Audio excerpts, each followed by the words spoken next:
Assalamualaikum warahmatullahi wabarakatuh. Halo teman-teman, perkenalkan nama saya Nailia Zeni Alfitri dengan NIM 431419023 dari Rombel Pendidikan Kimia 19A Fakultas MIPA Universitas Negeri Semarang. Pada video kali ini kita akan membahas beberapa subbab materi mengenai bab kesetimbangan dalam sel elektrokimia yang diambil dari buku Castellan Kimia Fisika.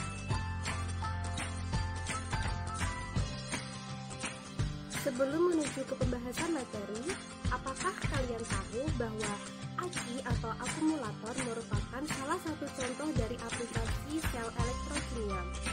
Mengapa demikian?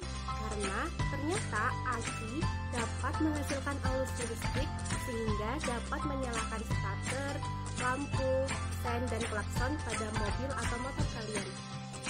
Kenapa ya kira-kira kok bisa terjadi hal demikian? Penasaran dengan penjelasannya? Jangan lupa simak video ini sampai selesai ya. Adapun subbab materi yang akan kita bahas pada video kali ini, yakni yang pertama yaitu definisi dari sel elektrokimia dan kesetimbangan elektrokimia, dan yang kedua yaitu mengenai sel Daniell, dan yang ketiga mengenai energi Gibbs dan potensial sel, dan yang keempat mengenai persamaan Nernst.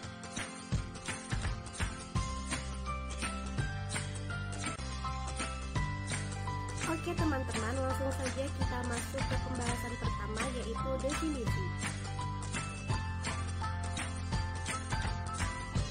Jadi apa sih yang dimaksud dengan sel elektrokimia itu?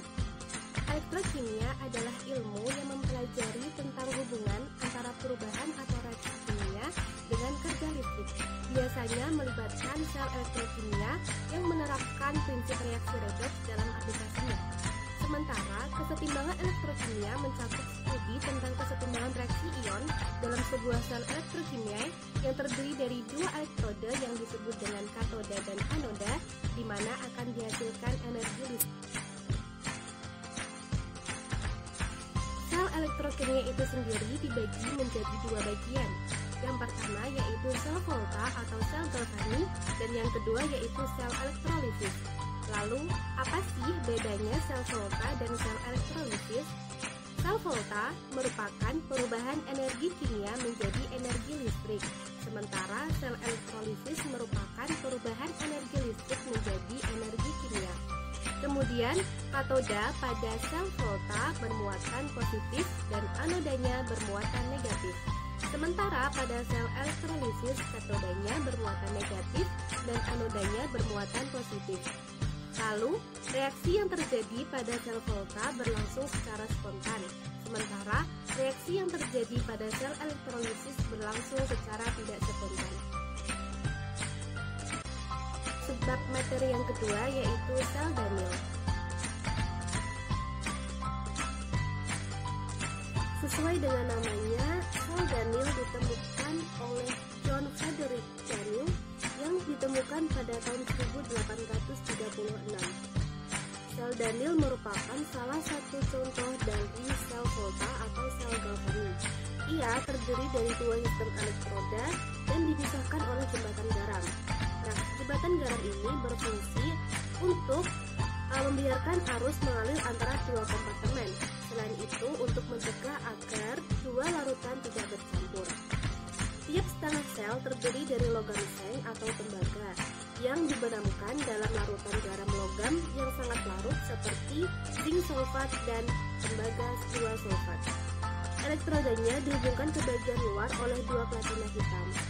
Adapun diagram selnya adalah sebagai berikut.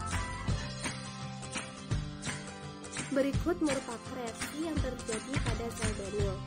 Dalam ilustrasi ini kita dapat melihat bahwa sel Daniell menggunakan elektroda seng dan Cu serta larutan elektrolit yang digunakan ialah zinc sulfat dan tembaga 2 sulfat. Dalam sel elektrokimia terjadi dua reaksi, yakni reaksi reduksi dan oksidasi. Reaksi reduksi merupakan reaksi penangkapan elektron yang terjadi pada katoda. Sementara reaksi oksidasi merupakan reaksi pelepasan elektron yang terjadi pada anoda. Pada sel dan nil ini karena dia merupakan contoh dari sel volta, maka katoda bermuatan positif dan anoda bermuatan negatif. Kemudian dari ilustrasi ini kita dapat melihat bahwa energi potensial sel sama dengan negatif 0,76 volt, sementara energi potensial tembaga sama dengan plus 0,34 volt. Karena energi potensial seng ini lebih kecil dari energi potensial tembaga, maka seng yang mengalami reaksi oksidasi, di mana reaksinya ialah Zn solid menjadi Zn2 plus aqueous plus 2 elektron min. Kemudian elektron yang dilepaskan oleh seng sebanyak 2 ini dialirkan ke elektroda Cu sehingga Cu mengalami reduksi dengan reaksi Cu2 plus aqueous plus 2 elektron min menjadi Cu solid. Kemudian reaksi keseluruhannya yaitu Zn solid plus Cu2 plus aqueous menjadi Cu solid plus Zn2 plus aqueous dengan nilai energi potensial sel total yaitu sebesar 1,10 volt.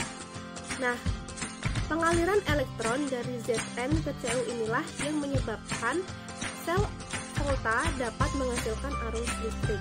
Demikian pula yang terjadi pada aki. Namun bedanya aki menggunakan elektroda Pb dan Pbo serta larutan elektrod yang digunakan adalah larutan asam sulfat. Pembahasan yang ketiga yaitu mengenai energi Gibbs dan potensial sel. Antara energi Gibbs dan potensial sel dapat dituliskan dalam rumus berikut. Delta G sama dengan negatif N dikali F dikali E sel, di mana delta G merupakan perubahan energi bebas Gibbs, N merupakan jumlah elektron, F merupakan tetapan Faraday yang bernilai 96.500 coulomb per mol, dan E sel merupakan energi potensial sel. Adapun hubungan antara keduanya yaitu jika delta G bernilai negatif dan E sel bernilai positif, maka reaksi berlangsung secara spontan. Jika delta G bernilai positif dan E sel bernilai negatif, maka reaksi berlangsung secara tidak spontan. Namun jika delta G bernilai 0 dan E sel bernilai 0, maka pertanda bahwa reaksi dalam kondisi kesetimbangan. Persamaan Nernst ini berfungsi untuk menghubungkan potensial sel ke nilai standar atau NO sel. Adapun penurunan rumusnya adalah sebagai berikut. Untuk rumus delta G pada setiap reaksi, yakni delta G sama dengan delta G0 plus RT ln T, di mana delta G merupakan perubahan energi Gibbs pada keadaan non-standar, sementara delta G0 merupakan perubahan energi Gibbs pada keadaan standar. Karena pada slide sebelumnya telah dijelaskan bahwa delta G sama dengan negatif N dikali F dikali E sel, maka penurunan rumusnya menjadi negatif NF E sel sama dengan negatif NF E0 sel plus RT ln T. Kemudian kita bagi seluruh ruas dengan negatif NF sehingga persamaannya menjadi E sel sama dengan E0 sel dikurangi RT per NF ln T. Kemudian kita mengkonversikan ln ke log sehingga persamaannya menjadi E sel sama dengan E0 sel dikurangi 2,303 RT per NF dikalikan dengan log I, di mana 2,303 ini adalah faktor konversi dari ln ke log.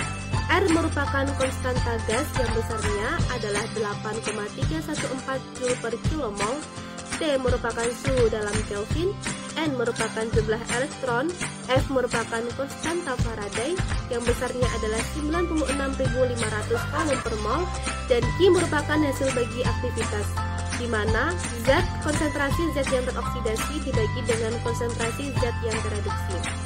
Kemudian jika suhunya itu merupakan 25 derajat Celcius, maka persamaan Nernst ini menjadi E sel sama dengan E0 sel dikurangi 0,05916 volt per N dikalikan dengan log I. Demikian penjelasan dari beberapa sebab materi kesetimbangan dalam sel elektrokimia. Jika kalian tertarik dengan video ini, jangan lupa like, comment, and subscribe. Terima kasih atas perhatiannya. Wassalamualaikum.